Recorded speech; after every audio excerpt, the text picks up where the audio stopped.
Bonjour les amis. Eh bien, les différentes démarches à suivre actuellement en Russie pour éviter que l'on vous bloque votre numéro de téléphone.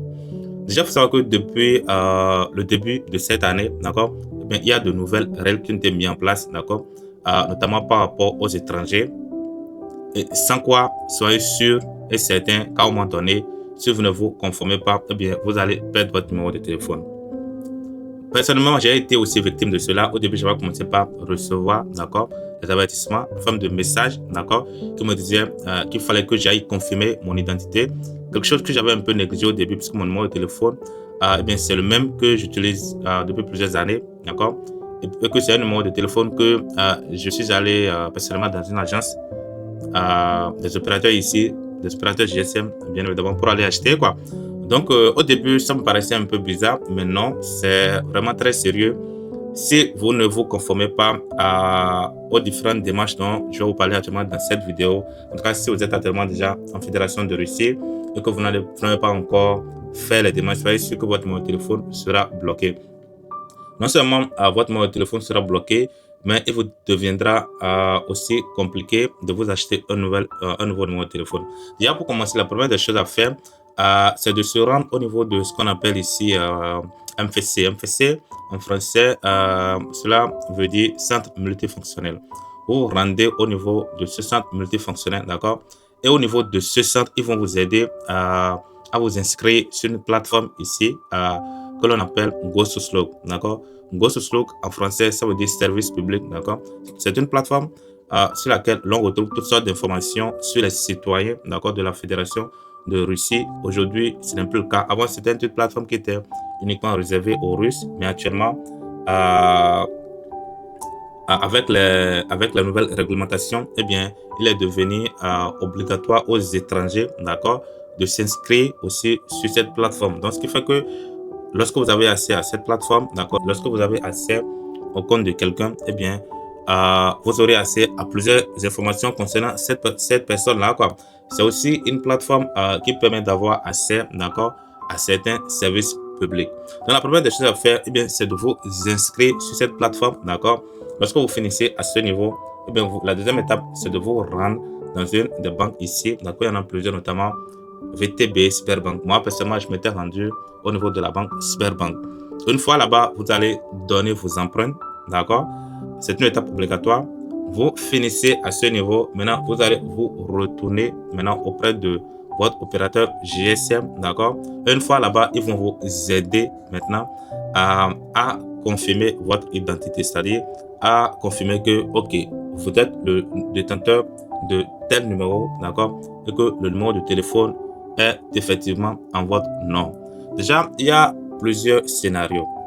Si je prends, je veux dire les Russes, d'accord, ceux qui n'ont un passeport russe, à leur niveau, les numéros sont souvent bloqués pour une raison, d'accord. Il peut y en avoir plusieurs, mais la principale raison qui fait que le numéro de téléphone des Russes sont bloqués, c'est si par exemple, vous avez changé votre passeport, d'accord, et que vous n'avez pas eu le temps d'aller actualiser vos données. Déjà, il faut savoir que vous pouvez très bien acheter le numéro de téléphone en utilisant votre passeport, d'accord?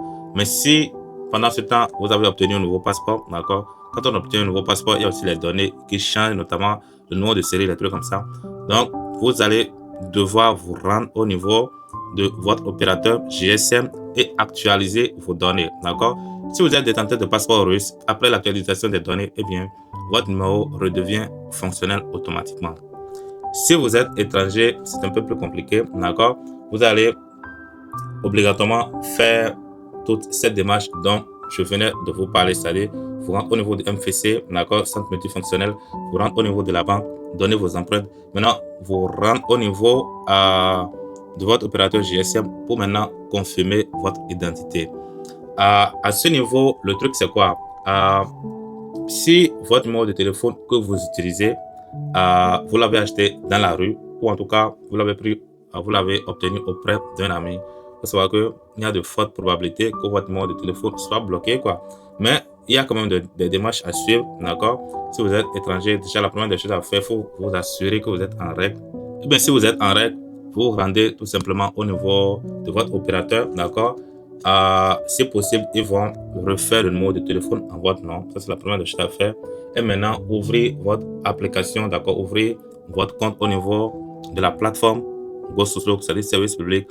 Maintenant, confirmez votre identité et ce n'est qu'après vérification, d'accord, par des autorités, d'accord, que votre numéro de téléphone sera fonctionnel. Ça, c'est ce qui concerne quelqu'un qui est déjà sur le territoire de la Fédération de Russie, en tout cas quelqu'un qui a déjà sur lui, d'accord, et qui utilise un numéro de téléphone russe. Maintenant, imaginons que vous soyez un étranger, d'accord, un touriste, vous venez juste arriver dans le pays, ou un peu ce que je dis. Donc, à cause de ces nouvelles réglementations, il se pourrait bien que pendant des jours, que vous soyez dans l'incapacité, d'accord, de vous connecter, d'accord, d'avoir accès à Internet, ou tout simplement de contacter vos proches, vos parents, les trucs comme ça, quoi, puisque le truc, c'est quoi? Même si vous achetez un numéro de téléphone, vous pouvez vous rendre au niveau d'une des agences, d'accord? Si vous êtes en reste, si vous avez votre visa, vous avez votre passeport, il se pourrait bien qu'on vous vende un numéro de téléphone, mais ils vous vendront un numéro de téléphone bloqué. Ce qui veut dire quoi? Vous allez bel et bien acheter le numéro de téléphone, mais pour que ce numéro puisse devenir fonctionnel, vous allez devoir impérativement passer par les différentes étapes, d'accord, précédemment listées dans cette vidéo. Donc, c'est un peu ça, les nouvelles réalités actuellement dans le pays. Moi, je ne fais que vous informer, d'accord, pour éviter, parce que voilà quoi, quand on voyage dans un nouveau pays, je sais quoi, on a tous besoin de se connecter, d'accord, de contacter nos proches, contacter nos parents, des trucs comme ça. Mais le truc, c'est que tant que vous n'allez pas pouvoir faire ces différentes démarches, à chaque fois que vous allez sortir dans la rue, bon, à la maison, vous pouvez toujours utiliser la connexion Wi-Fi, mais quand vous serez dans la rue, ça va devenir un peu plus compliqué de joindre vos proches, ou tout simplement de vous connecter. Donc, c'est un peu ça, la nouvelle réalité actuellement dans le pays. J'espère que vous aurez apprécié cette vidéo, d'accord? Si c'est le cas, je vous invite à vous abonner à ma chaîne, d'accord? À me dire ce que vous en pensez, c'est-à-dire me laisser quelques commentaires. Et puis, moi, je vous souhaite de passer une très bonne soirée. Bye.